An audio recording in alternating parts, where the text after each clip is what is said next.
Hola, buenas noches. ¿Cómo están ustedes?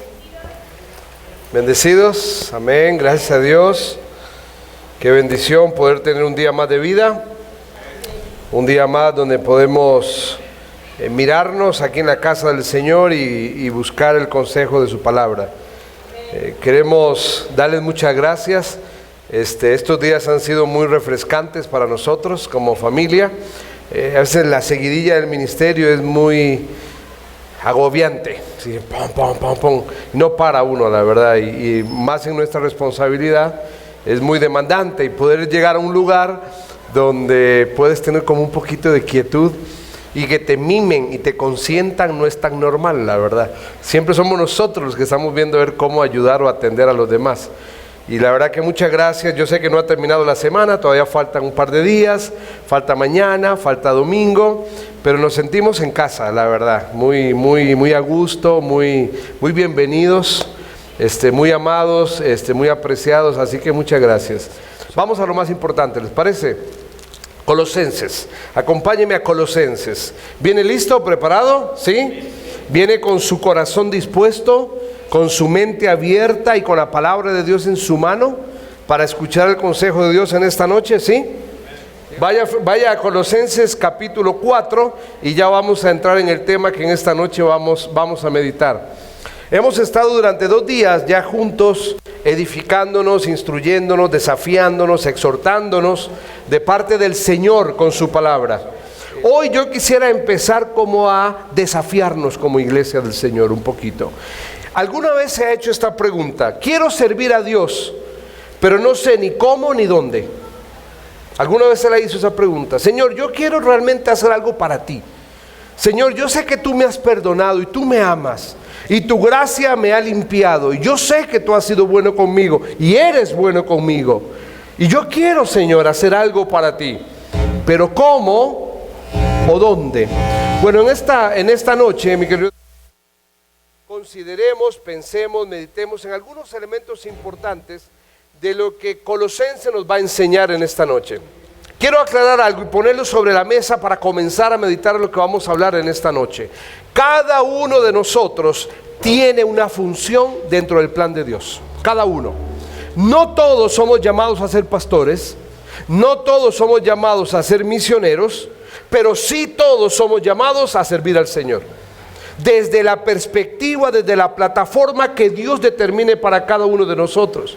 Muchos de nosotros somos llamados a la obra de Dios tiempo completo, al pastorado, al ministerio, a la obra, a las misiones. Somos llamados, y ay de nosotros si no obedecemos el llamado del Señor. Pero no necesariamente Dios va a usar solamente al pastor o al misionero. Dios dentro del cuerpo ha capacitado a su iglesia, o sea, a todos aquellos redimidos por la sangre del Cordero. Somos la iglesia del Señor. Y Dios ha capacitado a su iglesia a través de dones espirituales, y no confundamos dones con talentos. Ese es un error que cometemos muchas veces. Los dones naturales que Dios ha otorgado lo tienen hasta los no creyentes. Los dones espirituales solamente los hijos de Dios los tenemos, porque es el obrar del Espíritu Santo cuando venimos a Cristo y Él reparte, dice, como Él quiere. A algunos los coloca como evangelistas, a otros les da la capacidad de la enseñanza, la exposición bíblica, a otros los coloca para servir, a otros los coloca para dar, a otros los coloca para sostener misericordia, etcétera, etcétera, etcétera. Acá el punto no es de que todos debemos ser pastores, ni que todos debemos ser misioneros, pero todos sí debemos servir al Señor, con aquel rol en el cual Dios nos ha colocado dentro del cuerpo. La pregunta es, ¿cuál es su rol dentro del cuerpo? ¿Está usted siendo parte de la obra de Dios en el rol que Dios le dio? Si Dios le llamó a hacer misericordia, haga misericordia. Si Dios le llamó a servir, sirva. Si Dios le llamó a ser de bendición económicamente para otros, sea de bendición económicamente para otros. Y si Dios le llamó al pastorado, haga pastorado. Pero hoy vamos a desafiarnos a entender una frase que creo que muchas veces hemos sido muy débiles en considerar. Hoy vamos a hablar de qué significa en la Biblia ser un colaborador de Dios. un colaborador de Dios. Colosenses capítulo 4, y vamos a leer una porción bíblica que va a ser el fundamento de lo que vamos a meditar en esta noche. Ahora, yo quiero que usted mire algo. Yo me tomé un desafío, y es tomar de la palabra de Dios una porción que normalmente desechamos. Le tomamos poca importancia. Por ejemplo, si hablamos del Antiguo Testamento, le hago una pregunta. ¿Cuántas veces usted ha escuchado un mensaje de Éxodo, por ejemplo? ¿Cuántas veces ha escuchado una prédica de Deuteronomio? ¿Verdad que pocas veces? Porque son algunos libros o algunos escritos que a veces pareciera, y subrayo, pareciera como que no tiene de qué sacarse cosas, porque es una lista de nombres, una lista de personas o una repetición de conceptos. Y yo quiero ir a un cierre de la epístola. Si usted mira Colosenses capítulo 4, vamos a leer del 7 en adelante. No sé en su Biblia, pero en la mayoría de las Biblias dice salutación final. ¿Qué es la salutación final? Es la despedida. Está Pablo escribiendo a la iglesia en Colosas por algunas razones que ya lo vamos a mirar en el contenido, y se despide. Simplemente es la despedida. Y a veces como que le tomamos poca importancia, le pasamos por arriba a la despedida. Y usted va a ver cuánto nos va a enseñar en esta noche una despedida de una epístola. Leámoslo, ¿te parece? Verso 7. Todo lo que a mí se refiere, acompáñeme con la lectura, por favor. Yo lo leo, usted léalo conmigo, pero yo lo voy a leer para usted. Dice, todo lo que a mí se refiere, Pablo, está hablando Pablo, a los hermanos de Colosas, les dice, os lo hará saber Tíquico, amado hermano y fiel ministro y consiervo en el Señor, el cual he enviado a vosotros para esto mismo, para que conozca lo que a vosotros se refiere y conforte vuestros corazones. Con Onésimo, amado y fiel hermano, es uno de vosotros, que es uno de vosotros. Todo lo que acá pasa, os lo harán saber. Aristarco, mi compañero de prisiones, os saluda, y Marcos, el sobrino de Bernabé, acerca del cual habéis recibido mandamientos, si fuera vosotros recibirle. Y Jesús, llamado el Justo, que son los únicos de la circuncisión que me acompañan en el reino de Dios y han sido para mí un consuelo. Verso 12. Y os saluda Epafras, el cual es uno de vosotros, siervo de Cristo, siempre rogando encarecidamente por vosotros en sus oraciones, para que estéis firmes, perfectos y completos en todo lo que Dios quiere. Porque de él doy testimonio de que tiene gran solicitud por vosotros y por los que están en la Odisea y los que están en Hiriápolis. Os saluda Lucas, el médico amado, y Demas. Y ahí vamos a parar. Y usted me dice, hermano, ¿y de qué va a predicar hoy? Bueno, vamos a hablar de los colaboradores de Dios. Vamos a poner el tiempo en las manos del Señor. Padre, ponemos este tiempo en tus manos en esta noche, para que seas tú, Señor, quien habla en nuestra vida. Padre, enséñanos en esta noche, que tu Espíritu Santo hable a nuestro corazón, y la iglesia del Señor, Señor, se levante, Señor, y tome el desafío de ser un colaborador de Dios. En esta noche ponemos este tiempo en tus manos, en el nombre de Jesús. Amén. Muy bien, mi querido hermano, vamos a comenzar y vamos a mirar algunos ejemplos. En primer lugar, quiero que usted no me pierda Colosenses capítulo 4, pero quiero que me ayude a leer algunos versículos. A ver, levánteme la mano, 2, 4, 6 hermanos, 6, levante la mano, es lectura nada más. Por favor, búsqueme Romanos 16, 9. Otro más, hermana, segunda de Corintios 8, 23. ¿Otro más? ¿Que levante la mano? Sí, hermana. Filipenses 2:25. ¿Sí? Sería primera de Tesalonicenses 3:2. ¿Dos más? ¿Quién más? No estamos haciendo subasta, ¿eh? Hermano Valentín, Romanos 16:3. Y Manuel, Filipenses 4:3. ¿Sí? Yo quiero que miremos, es rápido, quiero que miremos cómo la palabra de Dios constantemente va a colocar un clavo y va a martillar, hablando acerca del concepto que Dios tiene de aquellos que se suman a la obra de Dios. Miremoslo rápidamente. ¿Qué dice Romanos 16:9?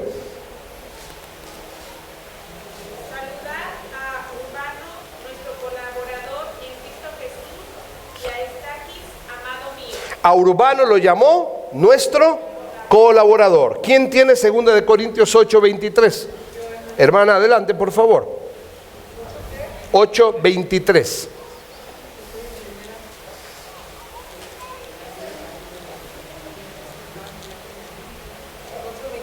Sí. En cuanto a Tito, es mi compañero y colaborador para con vosotros. Y en cuanto a nuestros hermanos, son mensajeros de las iglesias y gloria de Dios. ¿Cómo llamó a Tito? El colaborador. Mire un tercer versículo, Filipenses 2:25. ¿Quién lo tenía por allá? Sí, por favor. Mas tuve por necesario enviaros a Epafrodito, mi hermano y colaborador y compañero de milicia, vuestro mensajero y ministrador de mis necesidades. Mire qué hermoso, lo llama colaborador, lo llama compañero de milicia, mensajero y ministrador. Pero ¿cuál es el primer calificativo? Colaborador. Miremos el cuarto, 1 Tesalonicenses 3:2, por favor.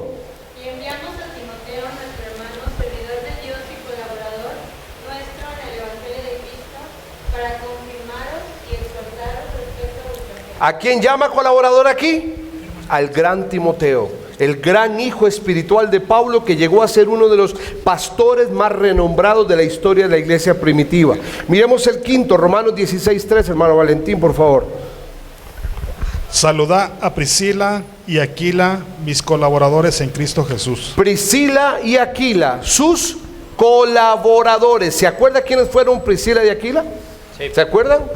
Ellos fueron un matrimonio que fueron un impacto en la vida de cientos de personas, instrumento clave para establecer la iglesia en Roma. Fueron personas esenciales. Es más, va a aparecer alguien en esta lista que está escribiendo Pablo a Colosas, que fue influenciado por Priscila y Aquila. Pero ¿cómo los llamó? Colaboradores. Hermano Manuel, Filipenses 4:3. Asimismo te ruego también a ti, compañero fiel, que ayudes a estas que combatieron juntamente conmigo en el Evangelio, con Clemente también y los demás colaboradores míos, cuyos nombres están en el libro de la vida. Qué hermoso versículo, hablando de un grupo de personas que ayudaron a desarrollar la iglesia en Filipo, y dice que sus nombres están escritos ¿dónde? En el libro de la vida. Está hablando de la iglesia del Señor, hijos de Dios, creyentes en la fe, que se llegaron a convertir en ¿qué? Colaboradores esenciales del ministerio. Hermano, para introducir el tema, yo creo que usted y yo entendamos algo. La obra de Dios no es solo responsabilidad del que se para adelante a predicar la palabra. La obra de Dios no es solo responsabilidad del ministro que está dedicado a llevar adelante la responsabilidad. La obra de Dios es responsabilidad del pueblo de Dios, la iglesia de Dios. Todos nosotros que somos redimidos por la sangre tenemos un rol dentro de ese cuerpo. ¿Cuál es? Bueno, es el desafío en esta noche. Pero tenemos que entender qué significa la palabra colaborador. La palabra colaborador es una palabra que nace de un término. Ahí hay dos porciones bíblicas que no las vamos a leer, son referencia por si usted las quiere anotar. Pero es la palabra sunergos. Y esta palabra va a hablar de un trabajador. Va a hablar de una persona que ayuda. No es la persona que anda buscando títulos o posiciones. Hermano, uno de los graves peligros que tenemos en la obra de Dios es creer que la obra de Dios son roles y cargos. No. La obra de Dios brota de un corazón dispuesto ¿a qué? A ser un colaborador. Hermano, hay un versículo clave que yo le he tenido que aprender en mi vida. Dice, cuando eres fiel en lo poco, se te pondrá sobre mucho. Dios está buscando personas no que busquen posición, no que busquen títulos, no que busquen estatus, sino que quieran ser colaboradores. Es lo que Dios quiere. Dios quiere un corazón dispuesto a servirle a Él, una persona que entienda esta función. ¿Qué es un colaborador? Un trabajador, un ayudador, el que da un paso dentro del arado, toma el arado del surco, y toma el arado y mira para adelante y camina, y no mira hacia atrás. ¿Sabe por qué no puede mirar para atrás? Porque se distorsiona el surco. Cuando usted va, no sé si le ha pasado en bicicleta, ¿alguna vez se llevó un frentazo en bicicleta? Sí. Bueno, mi hijo Samuel, la segunda caída para su cirugía fue de la bicicleta. Él tuvo 3 caídas y llegó a la cirugía. La segunda fue de la bicicleta.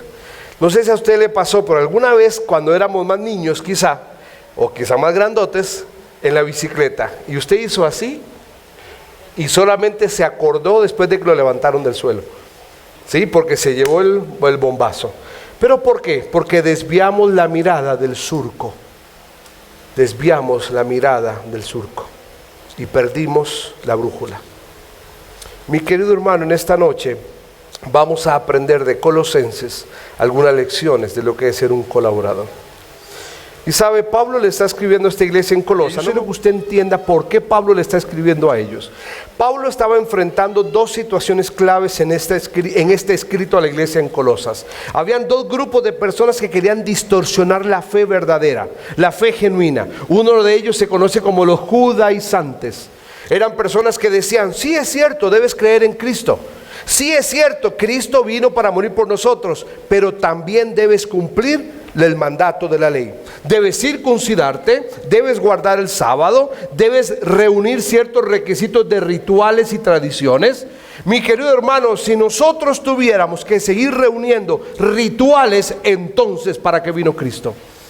Si la fe es aquello que me lleva a la salvación a través de una persona, a través de Cristo Jesús. Pero los judaizantes querían distorsionar la esencia de la fe. Hay una palabra que también va a usar Pablo, pero en Gálatas es la palabra hetero. La palabra hetero es la palabra que va a hablar acerca de un evangelio muy parecido, pero que no es el evangelio. Y es cuando Pablo dice, si alguien viene y les predica un evangelio, aún yo, dice él, que no es este evangelio de Cristo, sea llamado anatema. ¿Y sabe por qué es? Y usa la palabra hetero ahí.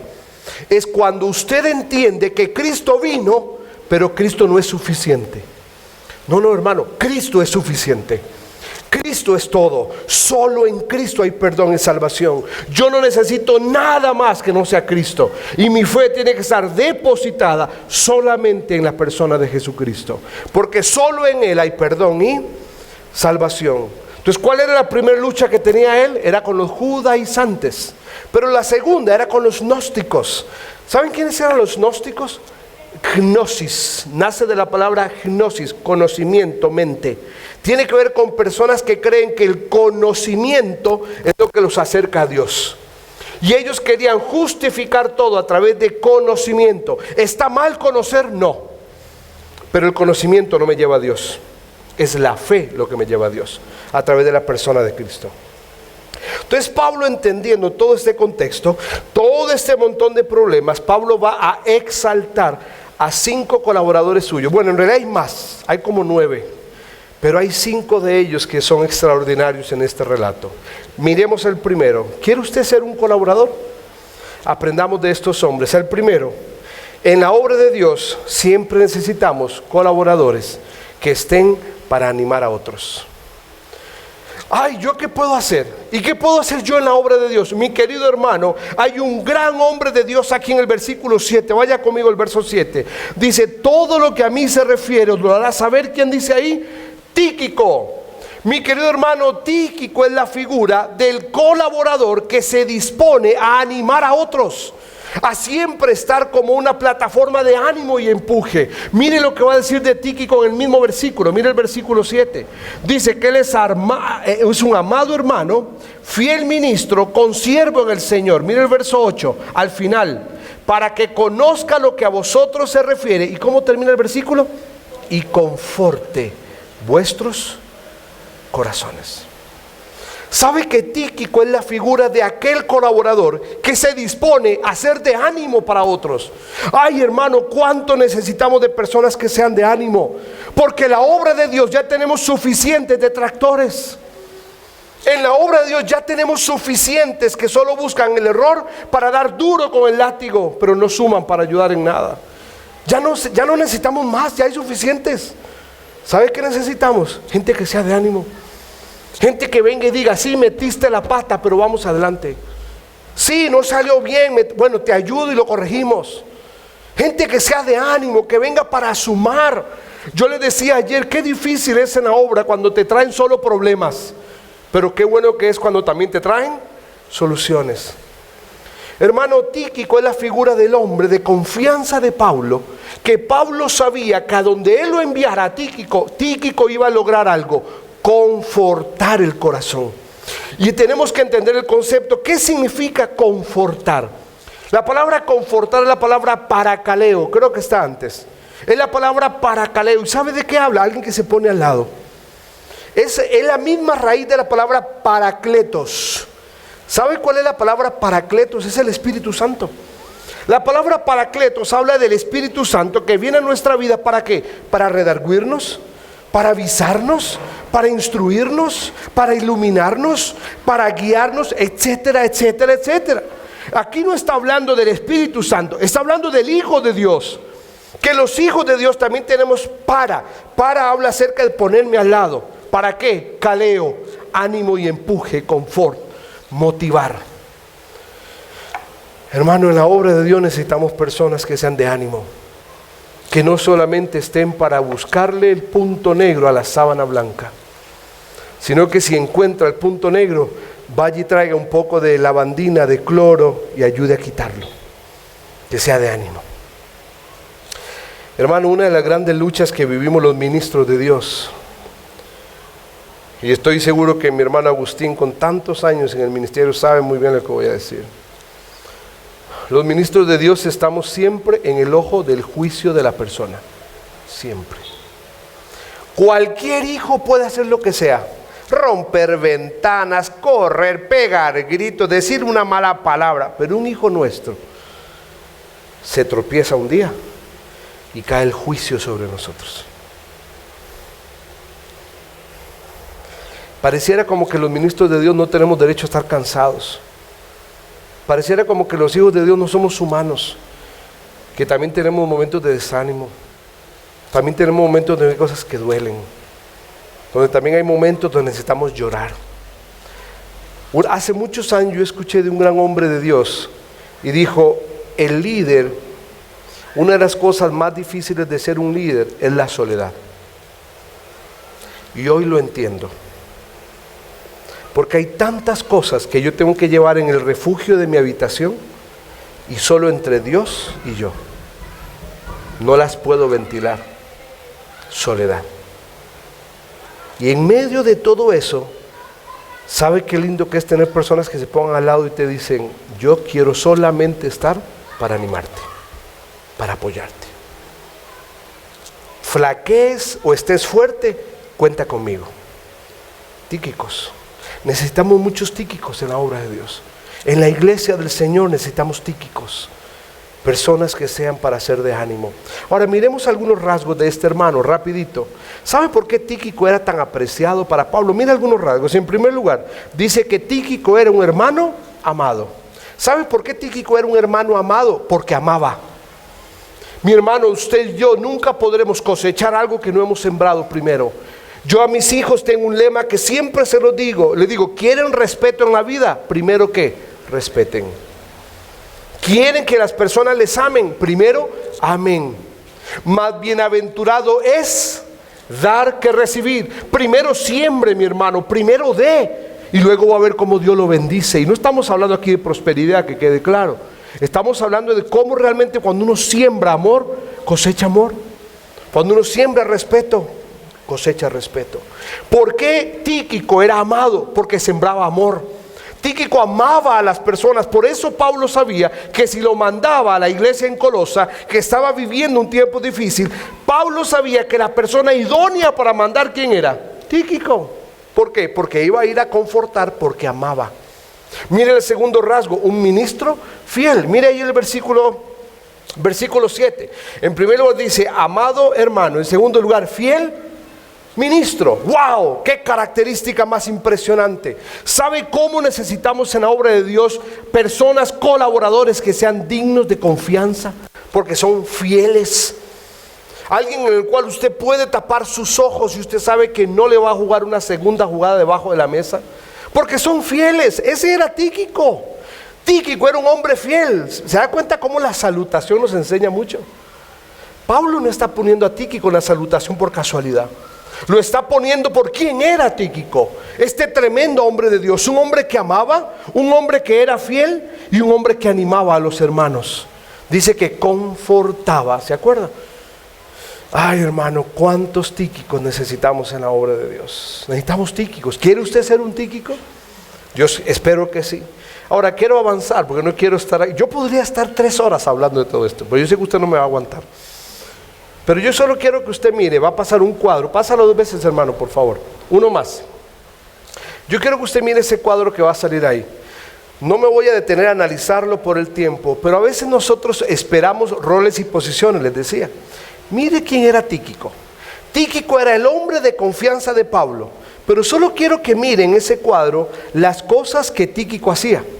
Tíquico fue mensajero. Fue la persona que cuando Pablo necesitaba algo, lo mandaba.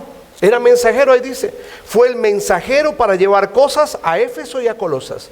O sea, era el que iba, agarraba la bicicleta, o en este caso sería el camello, ¿sí? Agarraba el camello o caballo probablemente, y empezaba a recorrer grandes distancias en terrenos inhóspitos y climas muy severos, simplemente para cumplir una función, mensajero. No solo fue mensajero, era una persona de total confianza, fue una persona que llevó ofrendas también. Era una persona digna. ¿Se acuerda que decía que era un hombre fiel? Entonces se le podía depositar en su mano que la ofrenda que tenía que llevar a otro lugar, digno de confianza. Tíquico tuvo labores muy, si le podríamos llamar, irrelevantes quizá, entre comillas, porque fue simplemente un mensajero. Sin embargo, usted puede mirar aquí que en las cartas de Pablo, casi en todas, él aparece. ¿Y sabe por qué? Por quien él era.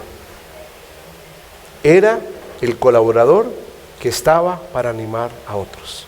Miremos el segundo, ¿sí? Avanzamos un poquito más. Mire el versículo 9. Ahí aparece otro más. ¿Quién aparece? Onésimo. ¿Y se acuerda quién era Onésimo? Mire, Tíquico, le dije, es la figura del colaborador que debe estar para animar a otros. Pero Onésimo es la figura del colaborador donde su pasado se convierte en un testimonio de la gracia en el presente. Hermoso este concepto de Onésimo. Solo le recuerdo un poquito de Onésimo. ¿Se acuerda quién era Onésimo? Fue el que hizo ¿qué? ¿Se acuerda? ¿Sí o no? Si no se acuerda, dígame, no me acuerdo y no hay ningún problema, estamos aprendiéndolo. Si se acuerda, apórtelo. ¿Se acuerda quién fue Onésimo? El que le robó a Filemón. Huyó de su entorno. Filemón era un hombre adinerado. Filemón era un hombre de riqueza y probablemente Filemón, oiga bien, dicen los escritos históricos que Filemón, por algo Pablo le escribe con tanto amor y respeto, Filemón era seguramente un sustentador de la obra de Dios. Era alguien que aportaba económicamente de su riqueza, aportaba a la obra de Dios. Y el esclavo se llamaba Onésimo. Era un esclavo que en teoría era de confianza porque estaba con él administrando sus bienes. Sin embargo, lo traiciona, le roba dinero y huye y se escapa. Y en Roma se encuentra con Pablo. Y Pablo le dice, ven para acá. Lo agarra Pablo, le predica el evangelio, se arrepiente, viene a Cristo. Pablo le discipula en sus prisiones. Y cuando lo discipula, le dice a Onésimo, Onésimo, hay que volver a ponerle la cara al amo. Imagínese usted. Dígame, ¿cuántas veces es agradable que cuando usted defraudó a alguien, usted regresa a ponerle la cara a quien defraudó? ¿Sabe cómo se llama eso? Ese es el principio de la restauración del daño. Cuando yo defraudo, sí, yo puedo ir y pedir perdón, y es correcto, pero también es correcto restaurar el daño de lo que he defraudado. Y eso es lo que Pablo le está enseñando a Onésimo. Es parte del discipulado de Pablo para Onésimo. Onésimo quiere ser un hombre de Dios, anda y restaura el daño. Pero mire el versículo 9. Con Onésimo, ahora mire los calificativos que Pablo le va a colocar a Onésimo acá. Acuérdese, fue un ladrón que defraudó a su amo, que lo traiciona, abandona su rol y se va. Pero mire los calificativos que le pone Pablo acá. Amado, ¿y qué dice? Fiel, fiel, que es uno de vosotros. Todo lo que acá pasa os lo harán saber. ¿Sabe quién era Onésimo? Onésimo fue el que acompañó a Tíquico. Tíquico fue el que fue para confortar el corazón de la iglesia en Colosa y manda a Onésimo junto con Tíquico para que lo acompañe y lo apoye. Por eso es que Onésimo es el testimonio de que nuestro pasado no tiene por qué destruir mi presente. Mi pasado es mi pasado. Onésimo es la figura del colaborador que su pasado no es agradable, pero la gracia de Dios le permite hoy ser un colaborador de Dios. Mi querido hermano, que su pasado no le cohíba, no le limite, no le tire por la borda la oportunidad de glorificar a Dios hoy. Mi querido hermano, muchos hijos de Dios vivimos con un ancla muy profunda del pasado. que no nos deja despegar en el presente. Y quiero dejarle un principio en esta noche. El pasado es una memoria, es un recuerdo. El futuro es un misterio. Entonces, ¿qué es lo único que me queda? Mi presente. Mi pasado es un recuerdo, ahí está, yo no lo puedo borrar. Las grandes victorias y los grandes fracasos, ahí están. Yo no los puedo borrar. Pero debe quedar en eso, en una memoria, en un recuerdo.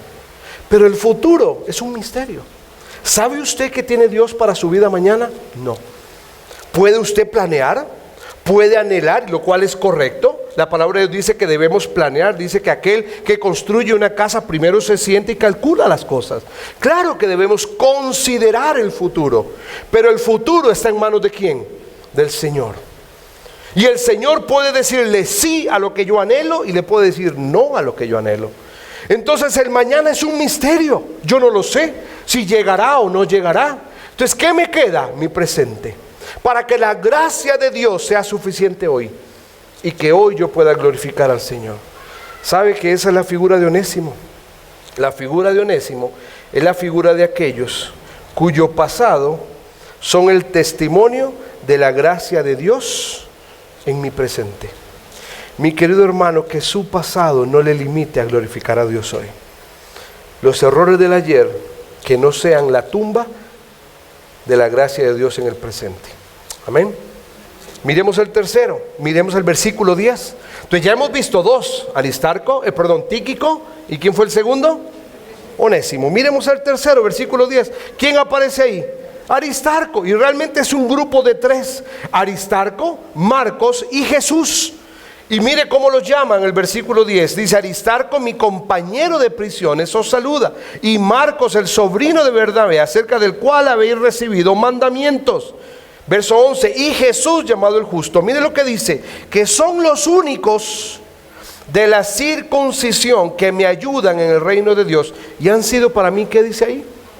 Consuelo. Yo quiero que entienda, este tercer principio es muy, muy importante. Aristarco, Marcos y Jesús son la figura del colaborador que es de consuelo al liderazgo. Al liderazgo.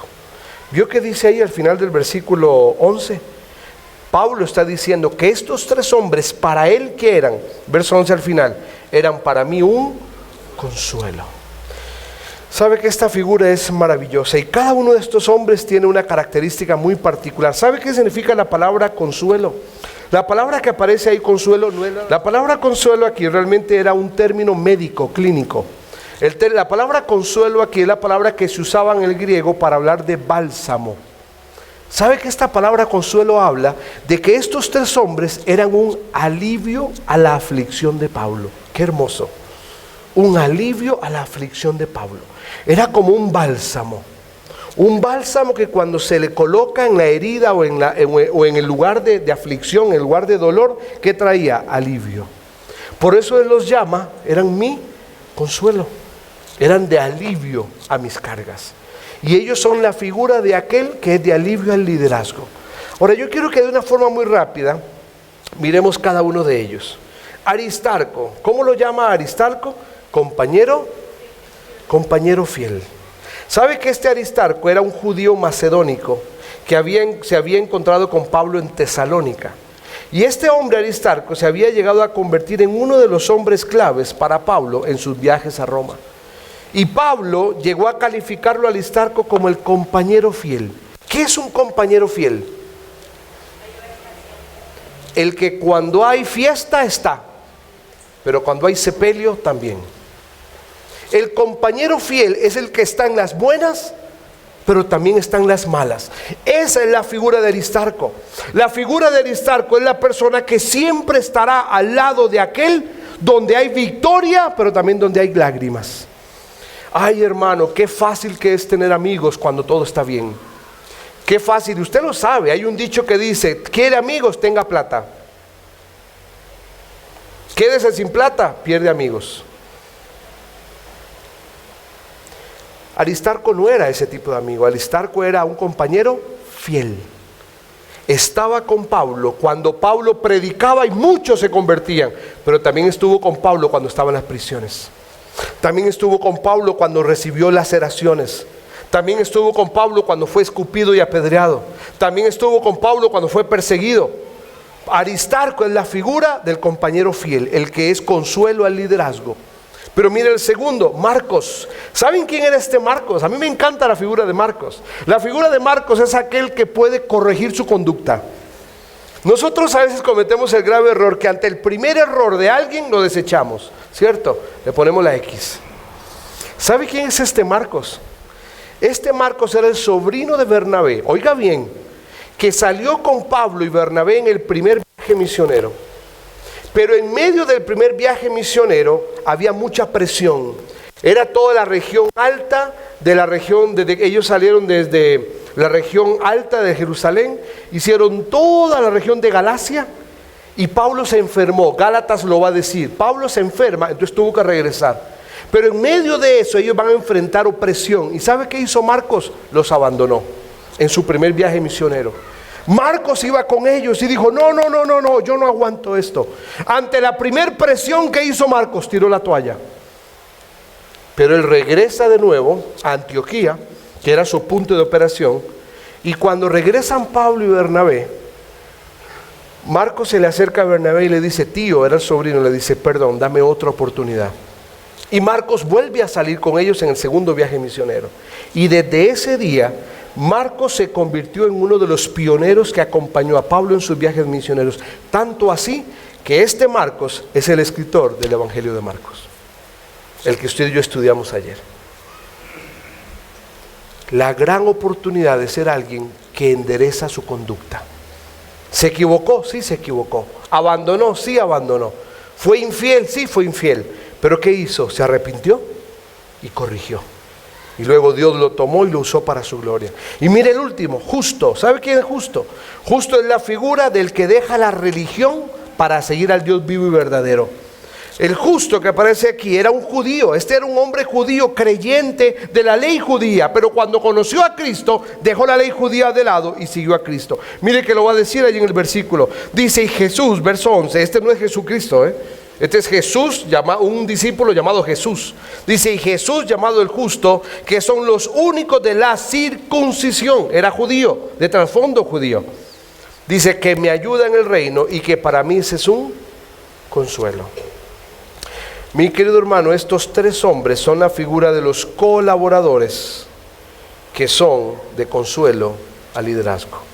Hemos visto tres tipos de colaboradores, ¿sí? ¿Cuál era el primero? ¿El colaborador que qué?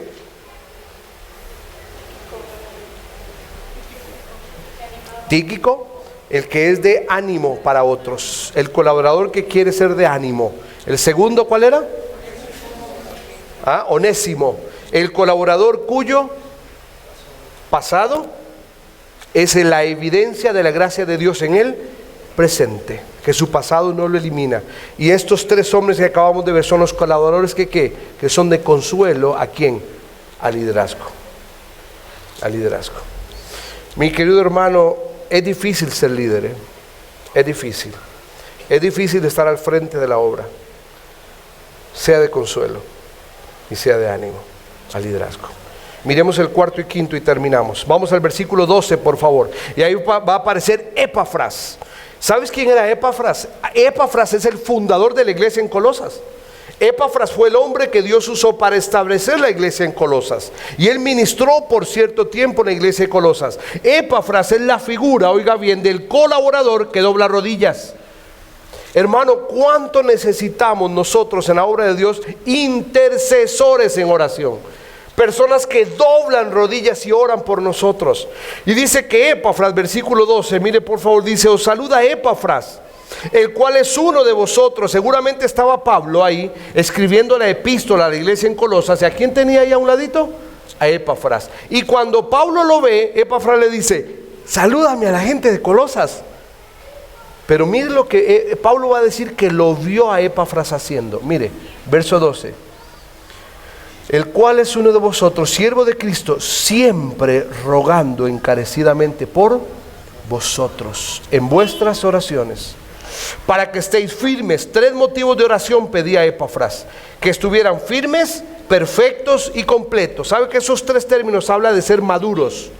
De que Dios complete el plan en sus vidas, de que Dios los lleve a la madurez y dejen de ser niños fluctuantes, sino que sean maduros en la fe. Verso 13: porque de él, dice Pablo, doy testimonio que tiene gran solicitud por vosotros y los que están en la Odisea y los que están en Hierápolis. Y ahí paran el versículo 13. ¿Quién es Epafras? La figura de aquel que es un arduo trabajador, pero que dobla rodillas y ora incansablemente. Mi querido hermano, mi esposa y yo tenemos un testimonio de una Epafras en nuestra vida y nunca nos cansaremos de dar testimonio de ella. Cuando mi esposa y yo salimos de Costa Rica, para los que no saben y llegaron hoy quizá, mi esposa y yo somos de Costa Rica, somos ticos, y hace 20 años dejamos nuestra patria. Y el día que tomamos la decisión de dejar nuestras carreras, mi esposa es profesora y es maestra de educación de niños y yo soy licenciado en finanzas. Cuando decidimos dejar nuestras carreras profesionales para glorificar a Dios porque nos había llamado a su obra, tuvimos una oposición terrible. Oposición de amigos, oposición de familiares, oposición de toda la gente que a usted se le puede ocurrir. Pero una viejita, doña Daisy, vino un día, una mujer viuda cuyos hijos estaban adictos en la cárcel, una mujer que recibía una pensión de miseria. Y vino un día, estábamos mi esposa y yo, estábamos por casarnos recién, estábamos solteros todavía, estábamos por casarnos, y vino un día y hizo así, me puso 5,000 colones costarricenses en la mano, que 5,000 colones en aquel momento serían hoy un promedio de unos $10, ¿sí? Unos 200 pesos, así en la mano. Y dijo, no tengo mucho, pero lo que tengo les doy. Pero una cosa sí quiero que sepan, todos los días oraré por ustedes. Y quiero darle testimonio, mi amado hermano. Nosotros vivimos 5 años en Argentina, cuando no había wifi, cuando no estaban las redes, cuando no es tan fácil como ahora, que a través de un WhatsApp uno puede hablar todo el día si quiere.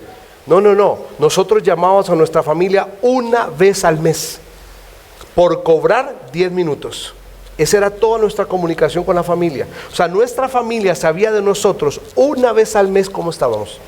10 minutos. Y sabe que nosotros vivíamos en el apartamento número 1 allá en el Instituto Bíblico en Argentina. Y a veces venían y nos tocaban la puerta. Y yo sí, abría la puerta y había X personas. Decía, mira que en el teléfono público los están llamando. Teléfonos de moneditas, ¿se acuerda? Bueno, los más chicos no se acuerdan, pero ¿se acuerda de los teléfonos de moneditas? Teléfono público, una llamada de Costa Rica. Y nosotros íbamos al teléfono, hola, mi amor, ¿cómo está? Doña Daisy. Solo les estoy llamando rapidito para que no se olviden que todos los días oro por ustedes. Dios nos sacó de Argentina, nos trajo a México. Hace 13, 14 años cuando nació mi hijo Samuel. Viviendo aquí en México tampoco teníamos dinero, no teníamos recursos, no teníamos comodidades económicas, no teníamos facilidades.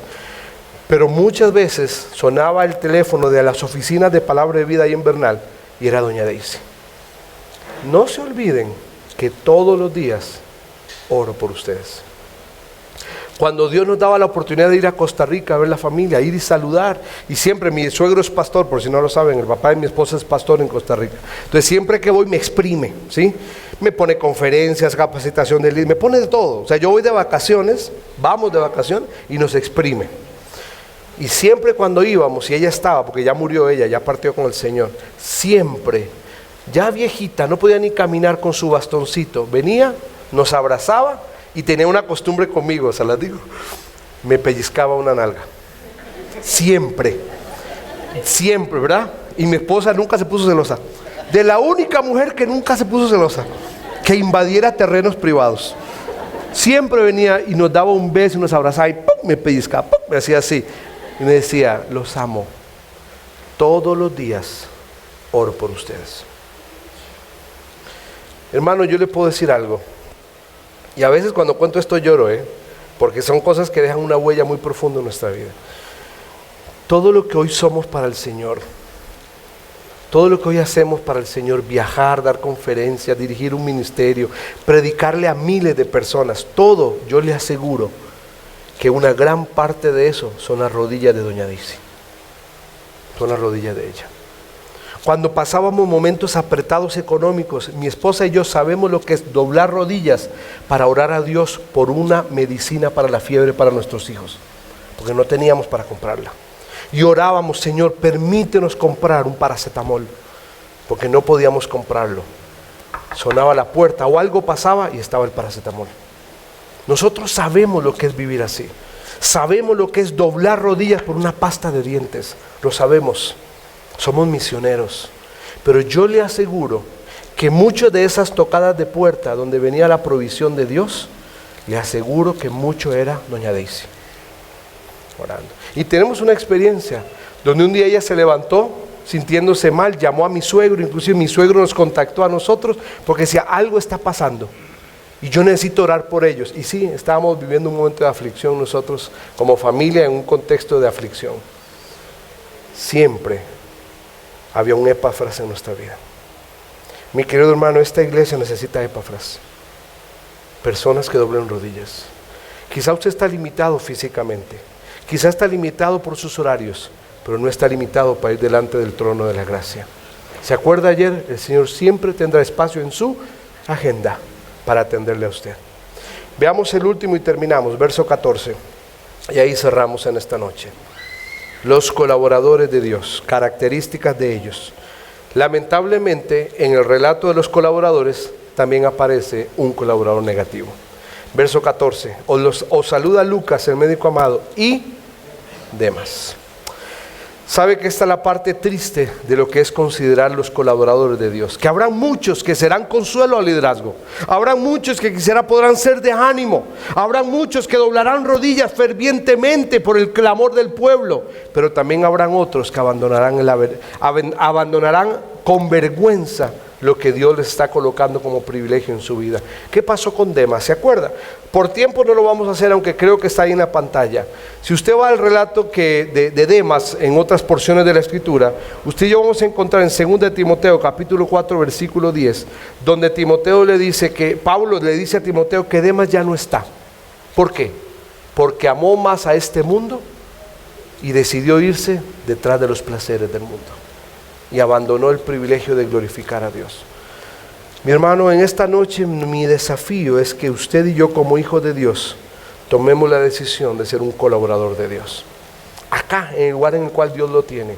No necesita ser el pastor para ser un colaborador de Dios. Puede ser un colaborador de Dios como Filemón, aportando generosamente a la obra de Dios. Puede ser un colaborador de Dios sirviendo las mesas, acomodando las sillas. Puede ser un colaborador de Dios de rodillas, orando fervientemente, intercediendo. Puede ser un colaborador de Dios siendo de consuelo y de soporte al liderazgo de la iglesia. Puede ser un colaborador de Dios siendo de ánimo para la vida de otros. Pero sea un colaborador de Dios. Por favor, mi querido hermano, ya las iglesias están suficientemente llenas de personas que solo calientan las bancas. Ya tenemos suficiente, ya no necesitamos más. Es como la persona que agarra y dice, yo a esa iglesia no voy a ir, porque ahí está llena de hipócritas. Entonces el pastor sale y le dice, no hay problema, siempre hay lugar para uno más, bienvenido. Porque la iglesia está llena de personas que necesitamos de Cristo. La iglesia no está llena de personas perfectas, pero sí debería estar llena de personas que quieren glorificar a Cristo. Y que dicen, Señor, heme aquí, aquí estoy. Y te voy a servir desde la perspectiva que tú quieras. ¿Quieres que doble rodillas? Voy a doblar rodillas. ¿Quieres que aporte? Voy a aportar. ¿Quieres que sea de ánimo? Voy a ser de ánimo. ¿Quieres que sea de soporte al liderazgo? Voy a ser de soporte al liderazgo. Pero Señor, heme aquí, aquí estoy. ¿Por qué no oramos en esta noche, mi hermano? Colaboradores de Dios. Dios quiere su iglesia donde cada miembro sea un colaborador del Señor. Señor, en esta noche te damos tantas gracias por este tiempo juntos. Señor, el día de ayer por la noche el pastor nos animaba, nos exhortaba, nos motivaba a ponernos en pie y a tomar decisiones, Señor. De ya dejar la apatía, de dejar la frialdad y podernos poner en pie para poder realmente vivir para Cristo. Señor, pero es probable que en esta noche hay alguna persona también que aún no ha conocido a Cristo, que quizá está visitándonos por primera vez o ha venido, pero que aún no ha tomado una decisión de creer en Cristo. Y en esta noche, Señor, así como entendemos que aquellos que queremos ser colaboradores, lo entendemos solamente porque Cristo un día vino a nuestra vida, Señor, que cualquier persona en esta noche que aún no haya conocido a Cristo, entregue su vida para Él. Mi querido amigo, si usted está en esta noche acá y está escuchando la palabra de Dios y está buscando respuestas, la respuesta está en Cristo. ¿Por qué no le abre su corazón a Cristo en esta noche, entendiendo que usted es un pecador perdido y condenado por culpa del pecado, pero que Cristo vino para darnos vida y vida en abundancia? Cristo vino para que todo aquel que en Él crea no se pierda, mas tenga vida eterna. Cristo vino para buscar a los suyos, y como los suyos no le recibieron, Cristo fue entregado en la cruz del madero y derramó su sangre para el perdón de sus pecados y los míos. Y en esta noche Cristo le dice que Él es el único camino para ir al Padre, que lo que usted y yo tenemos que hacer es creer en Él, depositar nuestra fe en Él, entender que solo Cristo es el único camino que nos llevará a la vida eterna, que solo Cristo puede limpiar mi pasado, mi presente y mi futuro. No importa lo que usted haya hecho en su vida, lo grave o profundo, dañino, Cristo es suficiente para perdonarlo y limpiarlo de toda maldad. ¿Por qué en esta noche no le abre su corazón a Cristo? ¿Ese es su deseo? ¿Desea usted abrirle su corazón a Cristo? ¿Me permitiría orar por usted si ese es su deseo? Yo no le conozco, yo conozco apenas a algunas personas de la iglesia. Por eso abro con toda actitud genuina el hecho de darle la oportunidad de que en esta noche sea el día de salvación para usted, y que usted en esta noche le diga a Cristo: Cristo, quiero creer en ti, perdóname, límpiame de mis pecados y dame el mayor regalo, el regalo de la vida eterna. Si usted nunca ha recibido a Cristo en su corazón, en esta noche le gustaría hacerlo. Si es así, vaya delante de Cristo y dígale: Cristo Jesús, por darme la oportunidad en esta noche ser llamado tu hijo y que tú seas mi Salvador personal. ¿Hizo esa oración usted con Cristo? ¿Hizo esa oración invitando a Cristo a venir a su vida? Si es así, ¿por qué no me lo muestra? Levante su mano, por favor. Si usted invitó a Cristo a venir a su corazón en esta noche, amén, gracias a Dios, amén. ¿Alguna otra persona? ¿Alguien más en esta noche que no conocía a Cristo antes, le invitó a Cristo a venir a su corazón? Pero sabe, también el llamado es para nosotros, su pueblo, su iglesia. Dios anhela ver a los redimidos no siendo pasivos, sino siendo activos en su nombre. Qué lindo sería que si se escribiera una nueva Biblia, también apareciera su nombre y el mío ahí como un colaborador, y que aparecieran los nombres nuestros ahí, y dijeras: fiel, compañero, de ánimo, de apoyo, de compañía, que oraba, que intercedía. En esta noche, mi querida iglesia, yo quiero animarle a que usted tome el desafío de ser un colaborador de Cristo. Que usted diga: ya no puedo seguir siendo apático. Lo mínimo que puedo hacer es doblar rodillas, es lo mínimo. Y de ahí en más, todo lo que Dios permita que usted haga para su nombre. Te damos gracias, Señor, en esta noche. Bendice tu iglesia, Señor. En el nombre de Cristo oramos. Amén.